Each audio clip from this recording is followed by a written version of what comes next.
Hello friends, this is Dilip Singh and I welcome you on my channel Seated Adda. So friends, in this video we will discuss about the KVS PRT series code A जो प्रतीक Shivalik sir ने बनाई है। और सबसे पहले मैं उन्हीं का थैंक्स कहना चाहूँगा उनको कि उन्होंने अपने इतने एफर्ट से जो टेस्ट सीरीज प्रिपेयर की और आप लोगों को फ्री में जो डिस्ट्रीब्यूट की गई है।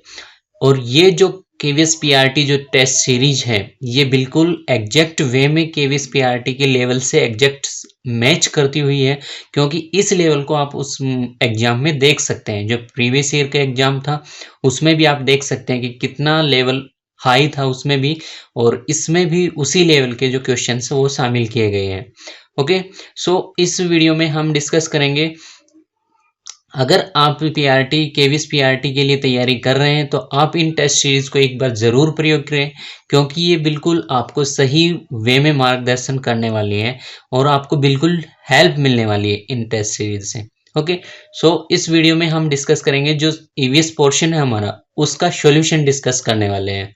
Okay, so come to the point, so let's start. जो फर्स्ट क्वेश्चन है हमारा कि रेनफॉल पैटर्न डिपेंड्स ऑन, जो रेनफॉल वर्षा प्रतिमान किस पर निर्भर करता है, कि जहां पर किसी भी जगह पे जो वर्षा होगी वो किस पर निर्भर करेगी, किन फैक्टर्स पर निर्भर करेगी।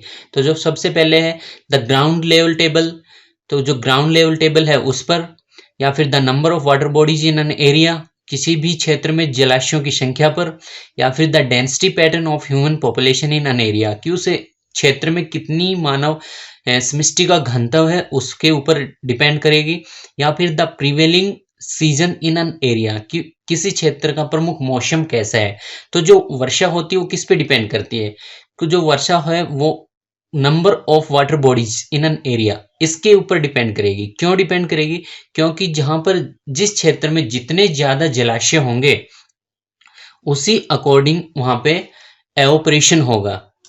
एवोपरेशन क्या होता है कि जो वाटर है वाटर बॉडीज में से एवोपरेट होता है, और जितना वाटर एवोपरेट होगा उसी के अकॉर्डिंग वो वहां पे क्लाउड्स फॉर्मेशन करेगा, और उन्हीं क्लाउड्स फॉर्मेशन की वजह से वहां पर वर्षा भी ज्यादा होगी। तो जो वर्षा का पैटर्न है वो किस पे डिपेंड करता है, कि किसी एरिया के अंदर कितने जलाशय है उसके ऊपर डिपेंड करेगा।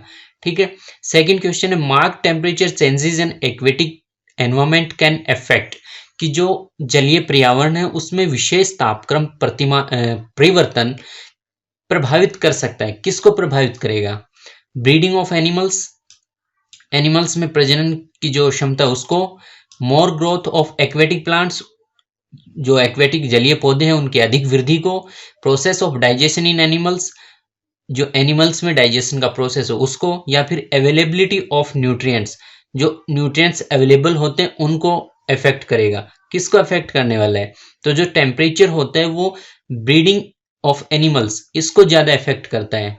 ठीक है, क्यों, क्योंकि जो एक्वेटिक जो एनिमल्स होते हैं उनको ब्रीडिंग करने के लिए प्रॉपर टेम्परेचर की जरूरत होती है, और उसी टेम्परेचर के अकॉर्डिंग वो ब्रीडिंग करते हैं। अगर टेम्परेचर ज्यादा है तो भी उनके लिए प्रॉब्लम है, और कम है तो भी उनके लिए प्रॉब्लम है। तो जो एक्वेटिक एनिमल्स होते हैं उनको प्रॉपर टेम्परेचर चाहिए ताकि वो ब्रीडिंग कर सके। ठीक है, तो इसका जो ए ऑप्शन है breeding of animals is the correct option.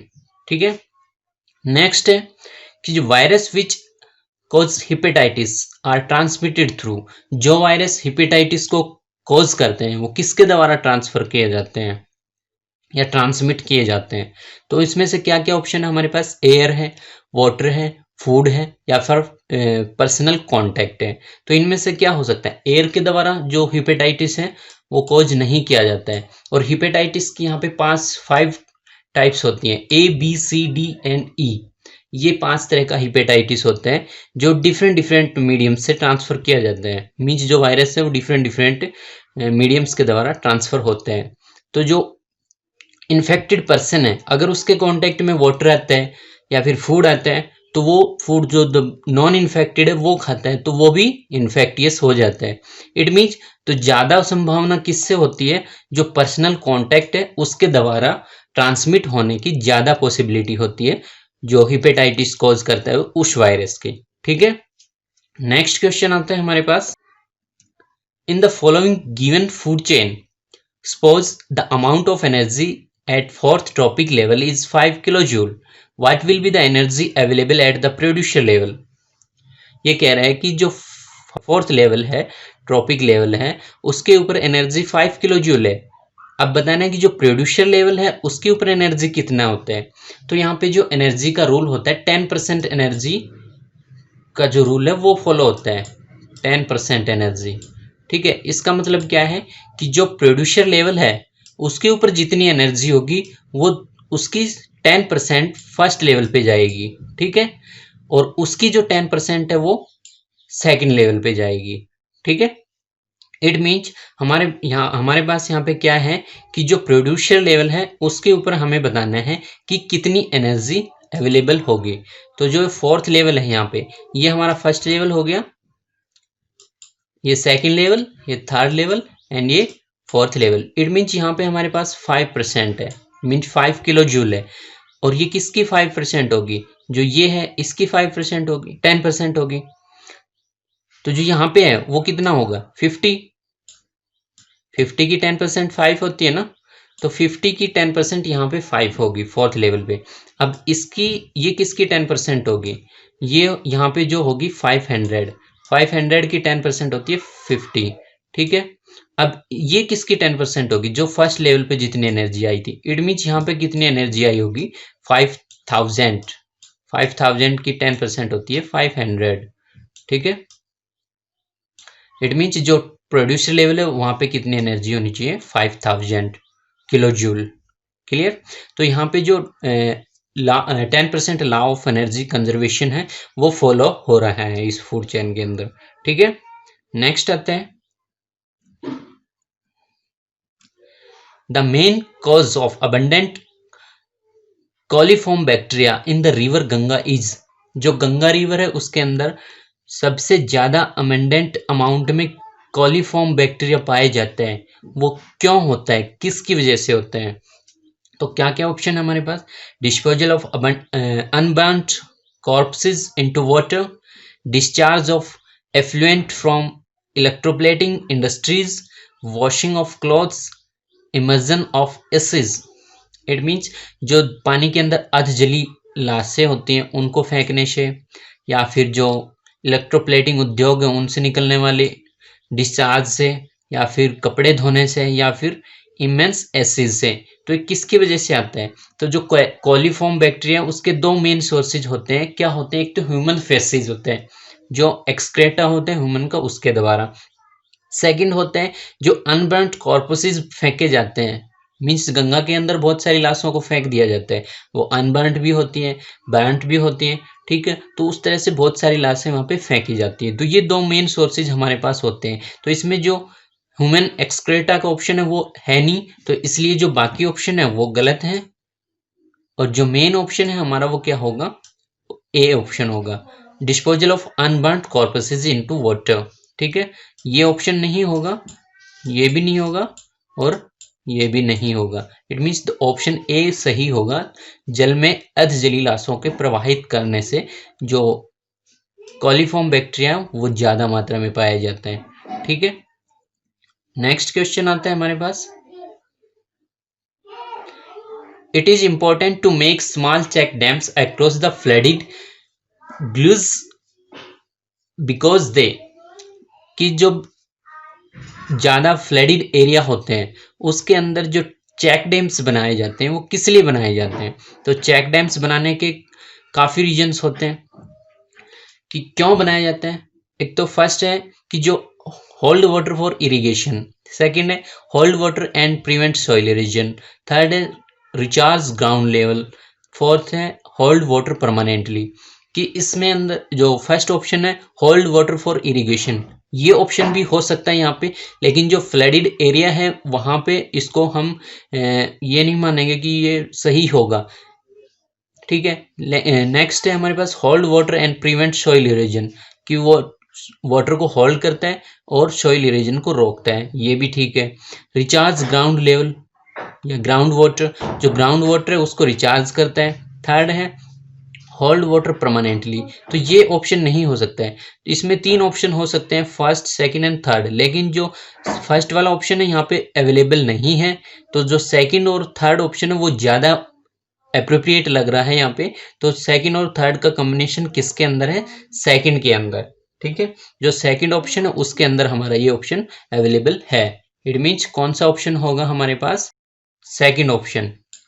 ठीक है, इसका आंसर सेकंड ऑप्शन होगा कि जो वाटर होल्ड करता है, सॉइल इरोजन रोकता है, और जो ग्राउंड लेवल है उसके ग्राउंड वाटर है उसको रिचार्ज करता है, उसको भी बढ़ाता है। क्योंकि जहाँ पे पानी खड़ा रहेगा वो जो सॉइल के पोर्स होते हैं उनके अंदर से रिसाव करके ग्राउंड लेवल को रिचार्ज करते रहते हैं, ग्राउंड वाटर को रिचार्ज करते रहते हैं। ठीक है, इसलिए इसके अंदर ये दोनों ऑप्शन सही होंगे और ऑप्शन सेकंड इसका सही आंसर होगा। ठीक है, नेक्स्ट क्वेश्चन है कि in which type of conservation the threatened animals and plants are taken out of their natural habitat and are protected in special park और एरियाज लाइक जियोलॉजिकल पार्क्स और botanical parks. तो जो क्या कह रहा है कि किस तरह के संरक्षण में खतरे वाले जानवर और पौधों को उनके प्राकृतिक आवास से बाहर निकाला जाता है और विशेष उद्यानों या क्षेत्रों जैसे जियोलॉजिकल पार्क या बॉटनिकल गार्डन में संरक्षित किया जाता है। तो कौन से होते हैं? जो एक्सिट्यू होता है वो क्या होता है? मीन्स किसी भी नेचुरल हैबिटेट से उसको बाहर निकालना, एक्सिट्यू मीन्स बाहर की तरफ, और जो इनसिट्यू होता है मीन्स उसको उसी एनवायरमेंट के अंदर कंजर्व करना। तो यहाँ पे हम क्या कह सकते हैं? और जो रेड लिस्ट है, रेड लिस्ट जो डाटा कंजर्वेशन वाली है, एनिमल कंजर्वेशन के लिए जो डाटा को रिकॉर्ड को मेंटेन करते हैं वो रखती है रेड लिस्ट वाली। जो एक्सटिंक्ट एनिमल्स होते हैं उसके अंदर उस डाटा को रखा जाता है कि कौन सा एनिमल एक्सटिंक्ट होने के कगार पर है, कौन सा हो चुका है और कौन सा कम अमाउंट में अभी बचा हुआ है। तो जो एक्सिट्यू कंजर्वेशन जो टेक्निक है वो यहाँ पे ज़्यादा हेल्पफुल होती है कि किसी भी एनिमल्स को उसके नेचुरल एनवायरनमेंट से निकालकर जो थ्रेटन्ड के कगार पर है उसको निकालकर जियोलॉजिकल पार्क या किसी भी प्रोटेक्टेड स्पेशल पार्क के अंदर कंजर्व किया जाए। ठीक है, तो सेकंड है। नेक्स्ट क्वेश्चन हमारे पास, एज पर 2011 consensus the union territory with highest literacy rate is, 2011 की जनगणना के अनुसार जो सबसे ज्यादा साक्षरता वाला संघ क्षेत्र है वो कौन सा है? तो इनमें से जो सबसे 2011 की जनगणना के अनुसार जो सबसे ज्यादा हाईएस्ट लिटरेसी रेट वाला राज्य था, स्टेट था, वो कौन सा था? केरला। और जो लिटरेसी यूनियन टेरिटरी थी हाईएस्ट लिटरेसी रेट के साथ वो कौन सी थी? लक्षद्वीप थी। ठीक है, तो ये ऑप्शन इसके अंदर सही होगा, fourth option Lakshadweep. Okay, next है, world forest day is celebrated on, विश्व वन दिवस कब सेलिब्रेट किया जाता है? किस दिन सेलिब्रेट किया जाता है? तो विश्व वन दिवस सेलिब्रेट किया जाता है 21 मार्च को। ठीक है, 21 मार्च को सेलिब्रेट किया जाता है। ओके, और जो 22 को होता है, 22 को क्या सेलिब्रेट करते हैं हम? World water day. 22 को हम वर्ल्ड वाटर डे सेलिब्रेट करते हैं 22 मार्च को। और 23 मार्च को क्या होता है? शहीदी दिवस सेलिब्रेट किया जाता है। और जो 10 अप्रैल है उसको वर्ल्ड हेम्योपैथिक डे के रूप में सेलिब्रेट करते हैं। तो जो हमारा ऑप्शन ए है वो सही ऑप्शन होगा, वर्ल्ड फॉरेस्ट डे के रूप में 21 मार्च को सेलिब्रेट किया जाता है। ठीक, हमारा नेक्स्ट क्वेश्चन है कि world first global environmental organisation is, जो दुनिया का पहला वैश्विक पर्यावरण संगठन कौन सा है? तो जो international union for conservation of nature is the first global environmental organization. It was established on 5 October 1948 और ये 5 अक्टूबर 1948 को एस्टेब्लिश किया गया था। ठीक है, तो जो ऑप्शन है वो कौन सा ऑप्शन है? First option is the right answer, IUCN। Okay, next question है, the convention on international trade in endangered species was come in effect from, जो कन्वेंशन है लुप्त प्राय प्रजातियों के अंतर्राष्ट्रीय व्यापार पर सम्मेलन प्रभावी रूप से कब आया था? ये जो बना था ये कब बना था? 1973 में बना था। कब बना था? 1973 में। लेकिन इफेक्टिव कब हुआ ये? 1 जुलाई 1975 को। Okay, so B option is the right option. Okay, next है, भारत में अब तक कितनी पंचवर्षीय योजनाएं स्टार्ट की जा चुकी हैं या पूरी हो चुकी हैं? तो यहाँ पे जो अभी तक की जो 5 वर्षीय योजनाएं हैं वो 12 हैं। टोटल कितनी हो चुकी है यहाँ पे? 12 means 12। The first option is the right option. 12 पंचवर्षीय योजनाएं यहाँ पे कंप्लीट हो चुकी है। नेक्स्ट है, what is the full form of SAVE? SAVE की फुल फॉर्म क्या है? तो SAVE sustainable Asia's vultured endangered, sustainable America's vultured endangered, saving Africa's vultures from extinction, saving Asia's vultures from extinction। तो जो लास्ट ऑप्शन है saving Asia's vultures from extinction, this is the right option, because जो Asia के white backed vulture हैं वो 99% extinct हो चुके थे, और जो लॉन्ग सिलेंडर नेक वाले जो वल्चर्स थे वो 97% एक्सटिंक्ट हो चुके थे। लेकिन और किसके कारण हुए थे? जो कैटल्स के अंदर डाइक्लोफिनेक एक जो मेडिसिन से जो कैटल्स को ट्रीट करने के लिए यूज की जाती है, और जब वो ज्यादा अमाउंट में यूज होने लगी तो उसकी वजह से इन वल्चर्स को ज्यादा प्रॉब्लम होने लगी और ये एक्सटिंक्शन की ओर बढ़ते चले गए। इसलिए इनको सेव करने के लिए एक मुहिम चलाई गई थी जिसमें इन वल्चर्स को प्रोटेक्शन दिया गया था। ठीक है, सो जो राइट ऑप्शन है वो है saving Asia's vultures from extinction. ठीक है, नेक्स्ट है,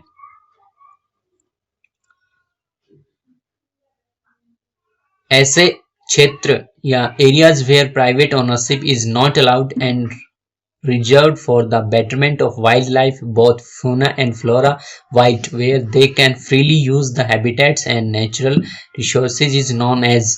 जहां पर प्राइवेट ओनरशिप अवेलेबल नहीं होती है, मीन्स बैन की जाती है, और जो नेचुरल प्रोटेक्शन दिया जाता है किसको? फ्लोरा और फ्यूना को। तो ऐसे क्षेत्र को क्या कहते हैं? तो वो क्षेत्र कहलाते हैं नेशनल पार्क्स। क्या कहते हैं उनको? नेशनल पार्क्स कहलाते हैं।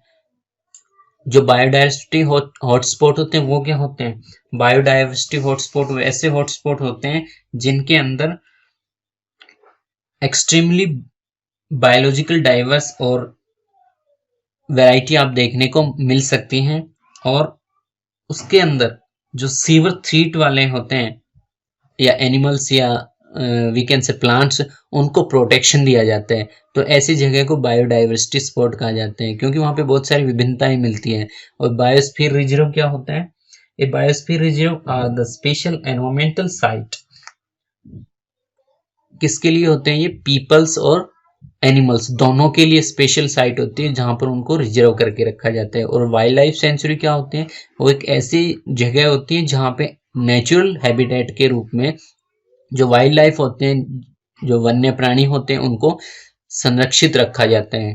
ठीक है, तो यहाँ पे जो ऑप्शन है national park is the right option.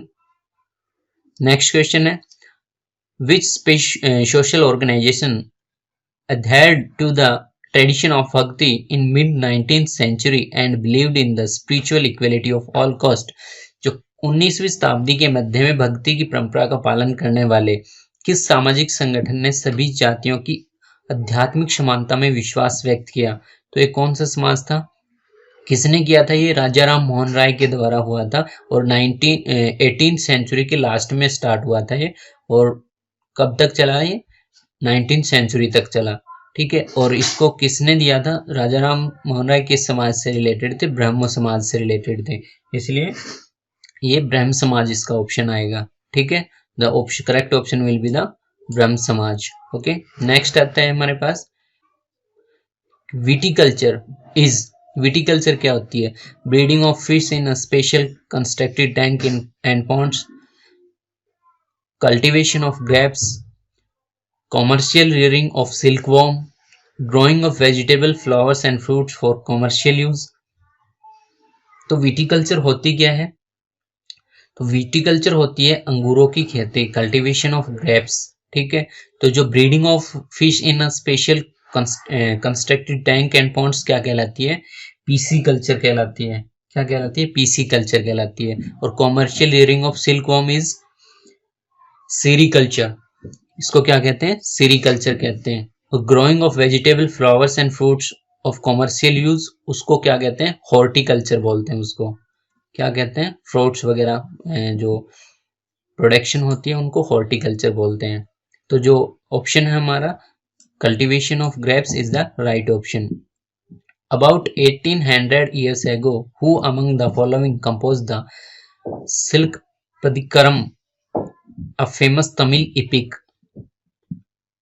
ये किसके द्वारा लिखा गया था 1800 ईयर्स पहले? ये इलांगो के द्वारा लिखा गया था, इलांगो, ठीक है। तो नेक्स्ट ऑप्शन है हमारा, बुद्ध को ज्ञान कहाँ प्राप्त हुआ था? The Buddha attained enlightenment at, Buddha को कहाँ पर ज्ञान प्राप्त हुआ था? तो बुद्ध को ज्ञान प्राप्त हुआ था बोध गया में। और कहाँ पर है ये? बिहार के अंदर है। तो ऑप्शन क्या है इसका? A option will be the right option, बोध गया। और कौन सा वृक्ष था? बोधि वृक्ष था ये, जिसके नीचे उनको ज्ञान प्राप्त हुआ। The two states involve in the Kaveri water disputes are, तो जो कावेरी के जो वाटर से रिलेटेड दो स्टेट्स हैं उसके अंदर, उनके अंदर डिस्प्यूट हुआ था, तो वो कौन कौन से स्टेट्स हैं? कौन से होंगे? तमिलनाडु और कर्नाटका होंगे, ठीक है। तो option will be C will be the right option. Next आते हैं हमारे पास, which of the following statements about the chief minister of a state is correct? इनमें से कौन सी चीफ मिनिस्टर, किसी भी स्टेट के चीफ मिनिस्टर के बारे में सही है? He she is appointed by the president, वो प्रेसिडेंट के द्वारा मीन्स राष्ट्रपति के द्वारा नियुक्त किया जाता है। He C appoints his other minister, वह दूसरे नेताओं को भी अपॉइंट करता है। The chief minister do not have separate office, chief minister का सेपरेट ऑफिस, अलग से ऑफिस नहीं होता है। The chief minister is elected by the MLAs, member of legislative assembly belonging to the party winning a majority of seats। तो ये जो chief minister है वो किसके द्वारा इलेक्टेड किया जाता है? MLA, member of legislative assembly, जो ज्यादा मीन्स मेजोरिटी में जो पार्टी जीती है उसके मेंबर्स के द्वारा इलेक्ट किया जाता है। तो यही ऑप्शन है जो सही है, क्योंकि जो चीफ मिनिस्टर वो गवर्नर के द्वारा अपॉइंट किया जाता है, और जो इलेक्ट कौन करता है उसको? जो एमएलए होते हैं, मेंबर ऑफ लेजिस्लेटिव असेंबली, जिसकी पार्टी के मेजोरिटी में जीत हुई है उसके मेंबर्स होते हैं एमएलए, वो इलेक्ट करते हैं इनको, ठीक है। So this is the solution for the EVS portion of set A. If you like this solution or video, then you can share and subscribe our channel also for। इस video में हमने EVS part discuss किया है, next में हम science part भी discuss करेंगे, और उससे आगे हम नेक्स्ट सॉल्यूशन से जो दूसरी सेट्स हैं उनके सॉल्यूशन भी डिस्कस करेंगे, ठीक है।